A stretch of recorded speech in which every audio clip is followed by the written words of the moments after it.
है दही वाली मगम्मा का जो लघु उत्तरीय प्रश्न है जो 2 नंबर में आता है, ठीक है। उसको हम अच्छे तरह से आपको हम अपने 2-3 लाइन में आपको जवाब देंगे। जो उत्तर है बहुत ही आसान तरीके से आपको याद हो जाएगा, ठीक है। जो हम प्रश्न पढ़ते हैं, मगम्मा अपनी बहू के साथ किस बात को लेकर विवाद था। मगम्मा का अपनी बहू के साथ किस बात को लेकर, यानी मगम्मा थी अपने बहू के साथ जो लड़ाई करती थी, किस बात को था वो लड़ाई, उसका जवाब दे रहे हैं, ठीक है। मगम्मा का अपनी बहू नजम्मा के साथ पोते के लेकर विवाद था, ठीक है। जो मगम्मा थी बहू उसकी नजम्मा, किसके लिए मगम्मा लड़ रहे, जो आई थी मिठाई बेचकर, वो तो वही बोल रही थी, तो पोते के लिए ही ना वो विवाद कर रही थी। इसी कारण लिखे मगम्मा का अपनी बहू नजम्मा के साथ पोते को लेकर विवाद था, ठीक है। क्योंकि मगम्मा के बेटे को भी उसकी बहू अपने बस में रखना चाहती थी। क्योंकि मगम्मा के जो बेटे थी, जो मगम्मा का अपना बेटा था जिससे शादी की हुआ था नजम्मा, वही क्योंकि मगम्मा के बेटे को भी उसकी बहू अपने बस में रखना चाहती थी। मगम्मा का जो बेटा था उसको कहना ये चाहती थी नजम्मा कि मेरे ही कहने पर जो बात बोलते हो मेरा ही काम करो, मगम्मा का बात नहीं मानो, यानी सास का बात नहीं मानो, ठीक है। क्योंकि मगम्मा के बेटे को भी उसकी बहू नजम्मा बहू अपने बस में रखना चाहती थी, इसलिए दोनों में हमेशा विवाद होता रहता था, ठीक है।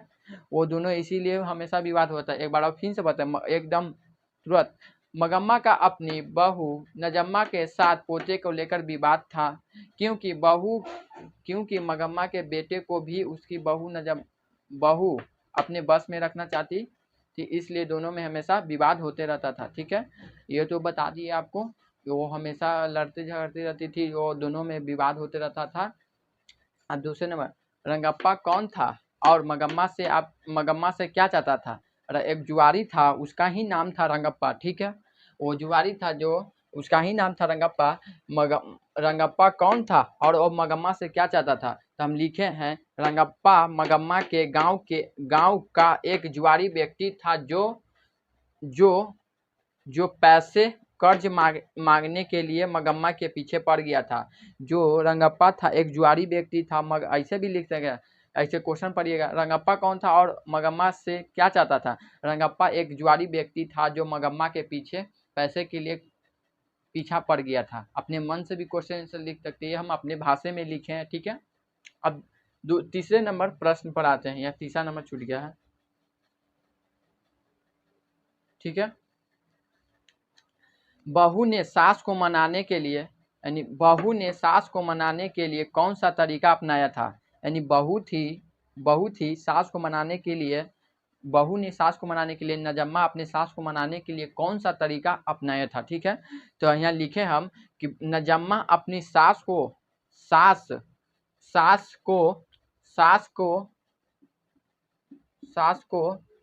नजम्मा अपनी सास को मगम्मा को मनाने के लिए अपने बेटे को अपने सास के पास भेज दिया था, जिससे सास मन गई थी। यानी बहू थी जो अपने जो लड़ाई की थी, तो उस दिन पैसा उसा चोरी होते रहता था, इसी कारण वो सास सोची, फिर बोली कि अब साथ में रख लेते हैं, सास बूढ़ी हो गई है तो ऐसा क्यों हम करें। वो अपने से सोची तब जाकर वो बात मान गई थी, बुक में लिखा हुआ था, तो हम शॉर्टकट लिख दिया है कि बहू ने सास को मनाने के लिए कौन सा तरीका अपनाया था।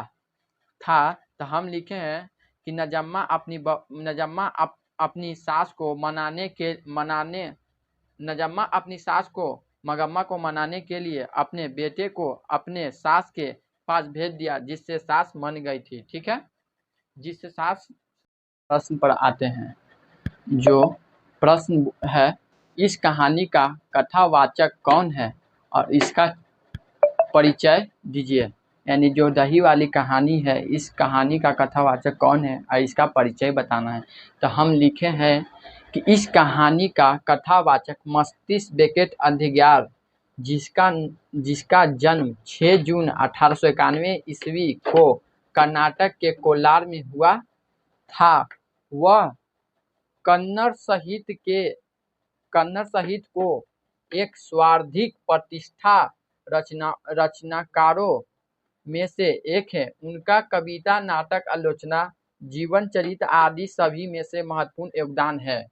यानी इस कहानी का कथावाचक कौन है, इसका परिचय दिए। जो हम लिखे हैं, इस कहानी का कथावाचक मस्जिद के अधिकार, जिसका जन्म 6 जून 1891 में कर्नाटक के कोलार में हुआ था। वह कन्नड़ साहित्य कहानी है, दही वाली मगम्मा, ठीक है। और इस सर्वाधिक प्रतिष्ठा रचनाओं में से एक है, जिनका कविता, नाटक, आलोचना, जीवन चरित्र आदि सभी में कहानी में महत्वपूर्ण योगदान है इसका, ठीक है। अब हम लोग 5वें नंबर प्रश्न पर आते हैं। मगम्मा का चरित्र चित्रण कीजिए। यानी जो मगम्मा थी उसका चरित्र चित्रण बताना है। वो मगम्मा कैसे रहती थी, वो खाना किस तरह बनाती थी, उसका जो बहू था उसके साथ कैसा संबंध हुआ था, इसके बारे में उसको पूरा चरित्र चित्रण देना। तो हम लिखे, मगम्मा एक विधवा औरत थी जो अपना